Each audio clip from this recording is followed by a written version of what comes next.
nakahiga. Gusto Oo, mo nga noon. Nabakya mo gid ko na. Sige, sige, sige. Oh, nakahiga ako sa ano, nakaupo siya. Mahangin, sobrang hangin, parang Hapon ganito. ba yan? Umaga? Hapon.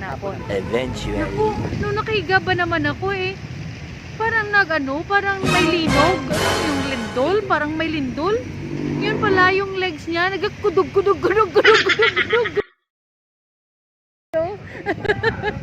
Next story na yun. Pagkatapos nun, nung after a few months, nung tinanong niya ako, kung nakita rin kami, kung minsan kasi magkasabay kami dalawa sa jeep. Pupunta siya sa school nila, ako naman, pupunta din sa school. Pero as much as possible, pag magkasama kami, ayaw kong makasama siya. Parang iniiwasan ko siya. Kasi yun nga, nararamdaman mo yung pag nabasa kayo, parang masakit pa rin. So, kung minsan, dumadaan yung sikat niya, mag-isa siya. Gusto mo sakay ka. Sabi ko na, may hinihintay pa ako. Pero paalis na ako doon. Pero pinapauna ko lang para hindi lang kayo magkasabay. Nung one time nga, tinanong niya ako. Sabi niya, "Hoy, anong nangyari nung dumaan ako doon minsan?" Sabi ko, wala. Yung pusa, galing doon sa taas. Tumalon doon sa, sa yero, sa balon namin. Yun. Yung tinamaan yung yero, ayun, natupi yung yero, kaya yun, lumagabong. Pero hindi na ako nagparo sa kanya. Yan pala sinipa niya. Pero ngayon, nung fiesta, di ba? Oo. Fiesta. Okay, siyempre yung tropa ko, siyempre punta ng sayawan dun. Medyo nakainom ng konti, tapos pumunta ng sayawan. Ay, sayaw-sayaw. Ko alam nandun din pala siya. Hinayaan ko. Wala rin, patay mali siya. Mali din ako. Wala. Bahala ka sa buhay mo. May partner din ako. Katropa din. Oh. Siyempre siya katropa. Chicks. Yung memories doon. Eto siya. Hindi ko alam kung bakit yung nangyari sa kanya. Ay, pumunta sa akin. Oo. Pumunta sa akin. Tara, saya tayo. Kinuha ko. Ay, tignan, ginanon din ako talagang doon sa pumunta sa gitna. Ay, yun pala, may pinagtataguang manliligaw niya na ayaw niya rin, pero malaki. Parang, din yata ng kapatid ko yun. Batch ko. Batch mo. Kabatch niya, pero malaki yun. Ako, ang liit-liit ko. Kaya nga ako binasted, di ba? Manit nga ako. Yun pala, ayaw lang niya dun sa lalaki. Kinuha niya ako para pag may may kasayaw siya, hindi na siya gagambalain ng lalaki. Yung lalaki naman yun, kilala ako. Actually, hindi naman sa pero halos kilala kami lahat. Kasi nga, yung parents ko is teachers, yung nanay ko sa tatay ko. Halos lahat ng mga tao doon, kilala kami. Kahit sa ibang barangay, buong Lapos, halos kilala lahat na yan, anak niya. So, hindi na siya kukulitin. Nandun na ako. Kaya doon nagsimula. Yun pala na close kami, hinapit ko naman doon na pagkatapos sa sayawan. Ako yung mga katropa ko, hindi na ako bumalik sa kanila. Kaya ayun, doon na kami nagka-igyan na umuli. Hanggang sa medyo tumaas na ako noon. Mataas na ako sa kanang halos magkapatay na kami noon. Hindi tulad nung dati. Kasi ayaw niya. Pag kumakabay sa kanya, ay parang nakaganong tao sa kanya. Ayaw niya yun. Kung minsan sinasabi niya, mauna ka lang, sunod na ako. Sige. Pag-usapan na natin yung kami na, yung on na kami. Yung most memorable mo tayo na date natin. Sige nga, ikwento mo kasi nga mas madami siyang ma-recall na memory. Akala ko nga hindi yan ma-recall kasi nga 'di ba? May ano siya sa 'di ba by operation siya. Akala ko nga hindi niya ma-remember. Pero kita niyo naman the way mag-talk. Talagang remember niya pala lahat. Sige, ikwento niya. Sige nung kami na. Hindi na. Sige na, bala ka. First date namin nun sa labas. Alam mo kung saan kami nag-date? Yung Rotary, di ba? 14 pesos tapos dun sa dulo, yung Rotary. Pasyalan dati yun. Yung mga bangka nandun pa yun sa dulo. Pero yung Rotary, pasyalan yun. Paano na kami yun? Punta kami dun. Sabi ko sa kanya, tara, pasyal tayo. Pero hindi kami, yung kumaalis ng bahay, hindi ko siya sinusundo. Inaano ko lang yun. Sabi ko, sige, makita na lang tayo doon sa city, yung parang doon para at least doon na walang makakaalam. Kasi ayaw nga niya sa akin noon. Bago pa niya binasted ako noon. Ayaw kong may makakaalam kasi nga hindi ko naman siya type eh. Kasi ang liit-liit niya, pandak. Gwapo naman. Sige, sige. Nung nag-date na kami sa Rotary, ganito. Sige. Nakamaong ako. Naka-t-shirt. Tapos may ano siya, may Panyo. handkerchief na American. Yung malapit, malaki yung panyo. Oo, yung American, yung design na Oo. panyo. Tapos mahangin, sobrang mahangin eh. Medyo malamig-lamig konti. Sa isip ko nun, sabi ko, testingan ko nga to. I-test siya kumbaga kung ano reaction. Habang nakaupo siya, di nag-ano ako. Nakatabi kami. Tapos, nagsandal ako sa ano, medyo nakasandal ako sa legs niya. Uminig. Nanganginig. Tinanong niya ako, ano nangyari sa'yo? Sabi ko, hindi. Giniginaw na ako dahil malamig. Paano yung hangin? Yung talaga nun, is talagang, yung parang first time mo na, yung talagang nanginginig ka, hindi mo makontrol yung, kasi nakahiga nga siya, hindi maramdaman niya Ano talaga yung paa. legs? Sige, example tayo. Talagang nanginginig ka talaga sa sobrang lamig. Yung parang ganun. Siyempre, ano ko naman, first time, virgin pa ako nun. Kaya, wala ko yung experience na pag-ibig ko. Pag humiga doon sa ano ko, mararamdaman ko, siyempre, nanginginig ako. Diba? Yun talaga yung mas memorable. Kasi nga tawa ako ng tao, nakatago ako sa panyo niya. Sabi ko, may panyo ka ba dyan? Niniram ko na lang para hindi niya makita na tawa ako ng tawa. Kasi natatawa ako sa legs niya. Sobrang hinig talaga. Hindi yung sa hangin, alam ko. Sa ano yun? Parang ninervyos siya na may parang may ninervyos siya na may babaeng nakasandal sa legs niya. Sandal daw, higa. Ay, higa. Oo. Oh, Oo. ito guys. Yung babae, tanong ko lang sa inyo at saka paki-comment sa ano, baba. Pag yung babae, siyempre kahit first time first time yung basta parang ganun yung nangyari sa akin. Pag humiga siya dun sa paa mo, di ba parang ano mo, siguro sa akin, parang ganun, di ba? Yung pala, binasted ako. Talagang may nakita lang siyang ibang mas guwapo. Di ba yan? Hindi naman, talagang cute lang talaga ako nun eh. Ay naku, tawang-tawa ako.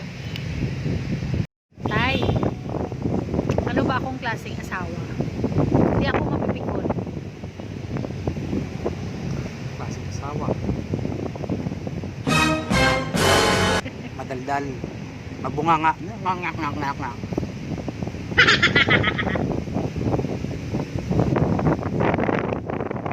Tapos parang siramda ka. Yung paulit mo ba? Siguro. Pero Thank you. yun, sumpungin. Pag sinusumpong talagang parang tigre yan. Pero pag sumpungin naman ng sweet, sobrang lambing. Parang siramla ka nga na yung kasalanan mo nun, yung inuungkit pa kahit na okay na, wala na, okay na. Eh, ganun pa rin. Ganun nga lahat siguro ng mga babae, ano. Pero talagang sweet. Yung talagang wala ka nang hahanapin pa. Alam niyo guys, simula noon, actually alam niyo yan. Wala akong ibang niligawan. At yun nga masasabi ko sa kanya, guys. Hindi lang nag-iisang babae sa buhay ko. Actually, dalawa sila. Nanay ko, tsaka siya. Thank you, Tay. Pero madami kayang nagkagusto dito sa kanya. May bakla, merong duling, Wala. merong ano yung paa, yung mga kimpay-kimpay yung paa. Uy! Wala. Oo, dami kaya. Okay nga, sila naman yung may gusto, diba? Cash na naman yun eh. Kaya lang nga naman, yung sinasabi ko lang naman is, yung talagang, yung mahal ko. Nag-iisa lang naman to eh. Wala naman ako talaga, nag-iisa lang talaga. Tsaka sabi ko, diba, dalawa lang ang babae sa buhay ko. Yung nanay ko, syempre, yun nga naman ako galing. Tsaka ito. Sweet sa nalipat yan na sa experience. Wala. Tara, sige na tayo. Going back sa tanong, yung mga memorable ko, Oh. ito kayo yung ano ko sa'yo. Ito, guys, wala kang hahanapin pa. Alam mo kung bakit? Since nung mag-asawa na kami, at halos lahat alam naman to, yung nangyari sa akin nun sa Qatar, di ba, aneurysm nga ako eh. Pumutok yung ugat sa ulo ko, sa brain ko. Cerebral aneurysm. Pag ibang sa akin, hayaan ka na lang yun dun. Bahala ka dun. Tapos siguro, siyempre, kakaba-kaba din. Hayaan ka na lang dun. Pag umuwi ka, yun na lang sila. Pero ito hindi. Talagang inano niya talaga na mapuntahan ako. Hindi niya talaga ako tiniwanan dun. Isa lang yun. And one more thing, the worst thing na nangyari sa akin nun, nung nandun siya, ang bilis ko talagang makarecover. Wala pa isang buwan nang lumabas ako. Eto, days pa lang nung nakalabas ako ng hospital. Nung sinundo ko siya doon sa airport. Ako pang sumundo sa kanya. Ilang days lang or weeks lang nung nandun siya. Nung siya talaga yung nag-aruga sa akin doon. Yung bilis ko talagang makarecover. And then, hindi lang yun. Guys, through thick and thin, hindi niya ako iniwanan doon. Especially nung nagka-COVID tayo. Sabi ko nga eh, kahit na alam ko na sample nung nagka-COVID ako, nung kaming dalawa lang, sabi ko, ako na lang mag-isa dito, punta ako sa iba, alis na lang muna ako dito sa pa, hindi kayo mahawa. Ano ang sagot niya? Hindi, dito ka. Magkasama tayo through Philippines. Parang yung ganun, ano niya, sabi ka, hindi rin talaga niya ako. Siyempre tayo, because I love you.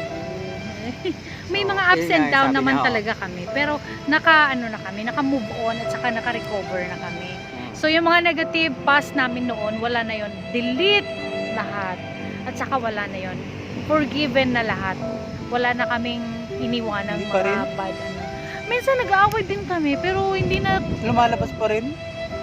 pareho dati. Oo. Yung problema nga no, hindi ko na alam kung lahat na mabait, pare-pareho, lahat na lalaki. Pero sa akin kasi, o sa lalaki, pag sinabi mo ganun, yung mga past na wala ka nang maririnig niyan, kahit na anong mangyari. Pero hindi, kung minsan talagang inuungkat pa eh. Siyempre. Masakit eh. Siyempre may mga past, diba? Pero okay na din. Kasi nga focus na kami spiritually. Meron kaming group na BLD Charismatic Group. Doon kami naka-recover talaga. Kasi nga ang dami namang mga support doon, spiritual support, at saka ang daming mga advice. Tsaka focus na kami talaga kay Lord. Kung sa way of life, ano pa rin, nagsastrive pa rin kami to survive. Saka Pero marami kami na nakuha, especially din sa church group namin. Sa BLD. dami kaming na-learn. Yung isa, yung number 1 na nakuha ko. Akala ko kasi, sabi-sabi lang. Yung pala talagang nasa Biblia na yung lalaki as the head of the family nasa Biblia, siya dapat ang masusunod. Kaya nga sabi nga guys, di ba? Sabi nga yung lalaki is yung hari ng tahanan. Oh. Yes. Parang ako yung pinakamabagsik, yung lalaki pinakamabagsik doon. Yung parang leon. Kaya ako minsan nga pag nagkainuman ng mga tropa, ng mga grupo, sabi niya, sa bahay, ako ang leon. Ang bangis ko doon eh. Sagot naman isang tropa, yun nga, leon ka. Eh paano yung asawa mo? Siya naman yung kino, kung nilalatigo ka. Di ba? Oo nga. Pero ito hindi naman eh. Kung minsan medyo lumalabas, ayaw pasupil. Yun nga dapat diba? Lalaki. Tapos sabi nga dun sa group namin sa church, yung asawa ay dapat suportahan. Kaso kung minsan hindi, talagang gusto pang lumagpas eh. Ako na lang hari, reyna siya, gusto pa rin mas mataas sa hari. Diba? Kaya, ayun, dun medyo nakuha namin yung mga do's and don'ts, tsaka kung ano yung dapat. Oo. Kung minsan medyo lumalabas pa rin, pero pag ganun, magko-conflict, syempre, tahimik na lang ako minsan. Kung minsan naman, pag ako yung mas mataas ang boses, o medyo hyper, tahimik naman siya. And then after nun, kung medyo talagang conflict, ayan na, medyo wala nang kibuan. Pero pagka gabi, o kung magkasama na, edi medyo hingi na lang ako. Sorry. Hindi sorry din siya. Di, ayun, ayos na. Guys, suggest po kayo kung anong gusto nyong pag-usapan natin kasama tong husband ko. Kasi mas madaldal pala siya kaysa sa akin eh. Kaya nga, siguro sa mga next vlog ko, kasama na kami. Kasi nakakapahinga ako pag andyan pala siya. Kasi, na-observe nyo ba? Diba? Siya na yung daldal ng daldal. Kaya, for my next vlog, isasama ko na siya. At paki-suggest na lang po, paki-comment below kung ano yung mga gusto niyong topic. Kasi nga, pwede naming i-vlog. Oo. Ay, oo. Sabagay. So, pwede na. Kasi nung una, ayaw ko. Kinukulit ako nito eh. Guys, watch out. Next vlog. Ito talagang, ang tagal niya akong kinoconvince. Gusto niya na, siyempre, alam niya kung nangyari sa akin doon. Kung anong part, anong mga nangyari doon sa Qatar. Since sa Qatar ako, doon ako nagka-aneurysm. Now, this part guys, or this instance ha, next. Sige, no hold part. Ako ang magkukwento sa inyo on my part kung ano talagang nangyari doon. Yes! Ano? Yes! Oo. Kasi madami kayong ma-learn sa kanya. Kasi nga, based sa experience niya, pwede niya ma-share sa inyo. Tapos, pwede kayong sa kanya maka-learn para maiwasan yung mga nangyari din sa kanya. Kaya watch out for that, guys. Marami talagang matutunan. Oo. Kasi kung minsan nga itong sa mga school ng mga anak, yung mga co-parents namin, kung alam ko, at least hindi naman sa ini suggestion, pero dapat kung ganun mga nangyaring instance na partner nyo o yung partner nyo in life, ang kahit sino mahal nyo sa buhay na ganun, medyo nagkahilo, mga ganun, yung mga simptoma ba, yung pala ay ganun ang nangyari. Eh, kung mas naagahan at kung may additional knowledge kayo o alam nyo na mga ganito, huwag nyo patagalan. Ano yung bakit? Yun ang pinaka-importante na sa next vlog na yan tayo. Sige. Para may topic naman tayo next vlog. So, hope nag-enjoy kayo guys sa aming konting kwentuhan ng mag-asawa. And regarding kasi ito sa aming 22nd anniversary, thank God, nakaabot kami ng 22nd year sa aming buhay dahil nga din sa mga ups and down namin. At saka 22 years 22 years as husband and wife. As boyfriend, hindi na natin ang i-count yun. Siguro kung i-count yun, mga 25 or mga 28 na kami. Basta ang tagal na. Oo, ang tagal na. Oo. As a great. Sige, next time guys. Yan na. Tapos, kung gusto nyong palitan namin yung team name, like yung una kasi Team Bangon, kasi nga we know how to recover sa aming mga mga problems in life. Especially nung nagka-COVID nga kami, diba? Naka-recover nga kami dun sa... We learn how to recover. So ngayon naman, kasi nga parang gusto kong tandem na kami, kasi nakaka-relax ako pag andyan siya, kasi nga siya yung kwento ng kwento. Kaya next vlog ko is tandem na kami. Pwede kayong mag-suggest kung anong i-name namin sa tandem namin. Pwede, sabi nga niya, parang John and Marcia. Yung name ko naman is John and Mel. Kaya paki-suggest guys. Hope may itatawag na kayo sa amin. Kung anong bagay na tandem naming dalawa. Sige guys ha, hope you enjoy. Next time naman, hope to see you all on my next vlog. Mwah! Mwah!